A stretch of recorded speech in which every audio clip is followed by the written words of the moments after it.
Corona के दरमियान भारत ने जिस प्रकार से अपने आप को संभाला और दुनिया को संभलने में मदद की, एक प्रकार से टर्निंग पॉइंट है। जिस भावनाओं को लेकर के, जिस संस्कार को लेकर के वेद से विवेकानंद तक हम पले बड़े हैं, वो है सर्वे भवन्तु सुखिनः। ये सर्वे भवन्तु सुखिनः, सर्वे सन्तु निरामया, ये कोरोना कालखंड में भारत ने इसको करके दिखाया है। और भारत ने एक आत्मनिर्भर भारत के रूप में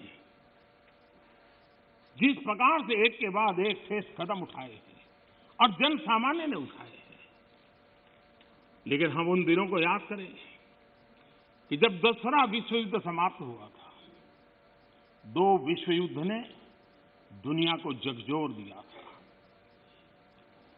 मानव जात, मानव मूल्य संकट के घेरे में थे, निराशा छाई हुई थी। और सेकेंड वर्ल्ड वॉर के बाद पोस्ट वर्ल्ड वॉर एक दुनिया में एक नया ऑर्डर, न्यू वर्ल्ड ऑर्डर, उसने आकार लिया। शांति के मार्ग पर चलने के शपथ हुए। सैन्य नहीं सहयोग, इस मंत्र को लेकर के दुनिया के अंदर विचार प्रबल होते गए। यूएन का निर्माण हुआ, इंस्टीट्यूशंस बनी, भांति भांति के मैकेनिज्म तैयार हुए ताकि विश्व को पोस्ट वर्ल्ड वॉर के बाद एक सुचारू ढंग से शांति की दिशा में ले जाया जाए। लेकिन अनुभव कुछ और निकला। अनुभव ये निकला कि दुनिया में शांति की बात हर कोई करने लगा। पोस्ट वर्ल्ड वॉर शांति की बातों के बीच भी हर कोई जिसकी ताकत थी अपनी सैन्य शक्ति बढ़ाने लगा। वर्ल्ड वॉर के पहले दुनिया के पास जो सैन्य शक्ति थी, यूएन के बाद वो सैन्य शक्ति अनेक गुना बढ़ गई। छोटे मोटे देश भी सैन्य शक्ति की स्पर्धा में आने लग गए। शांति की चर्चा बहुत हुई, लेकिन हकीकत इस बात विश्व को स्वीकार करना होगा कि सैन्य शक्ति की तरफ बड़ी बड़ी ताकतें और पुरजोश चल पड़ी। जितने इनोवेशन हुए, रिसर्च हुए, वो इसी कालखंड में हुए सैन्य शक्ति के लिए।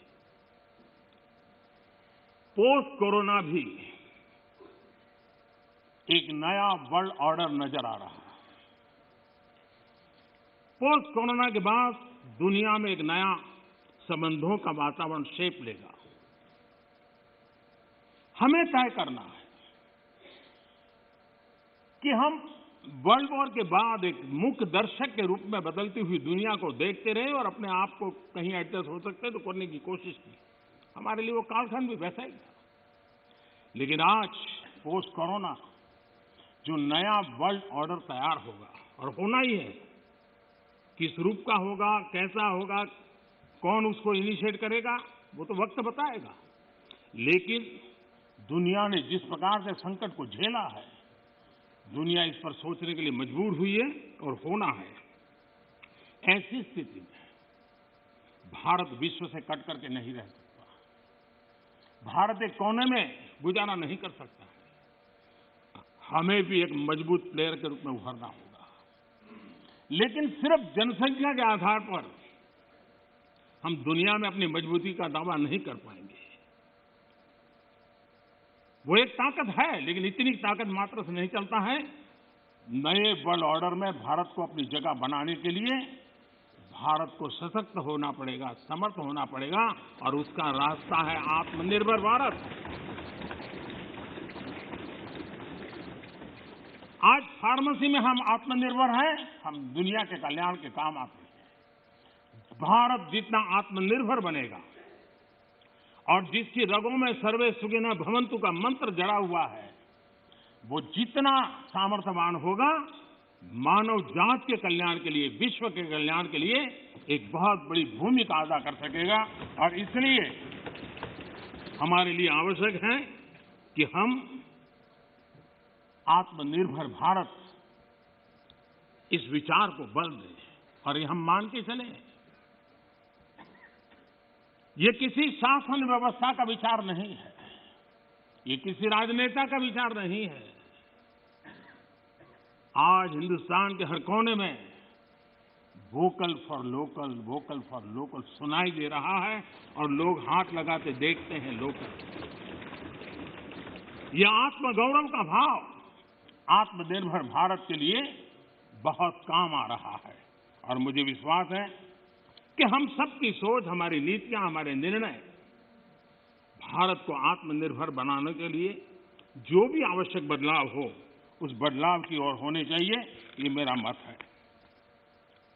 इस चर्चा के अंदर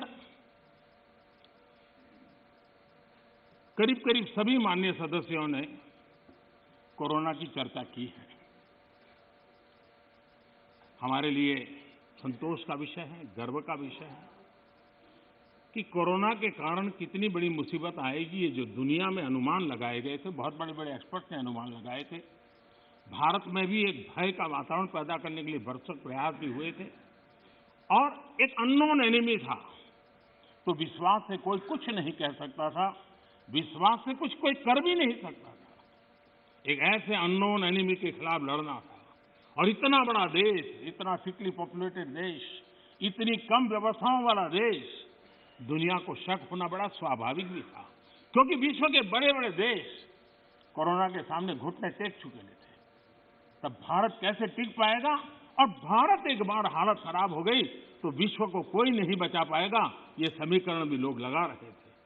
ऐसे में ये 130 करोड़ देशवासियों की डिसिप्लिन, उनका समर्पण, इसने आज हमें बचा के रखा है।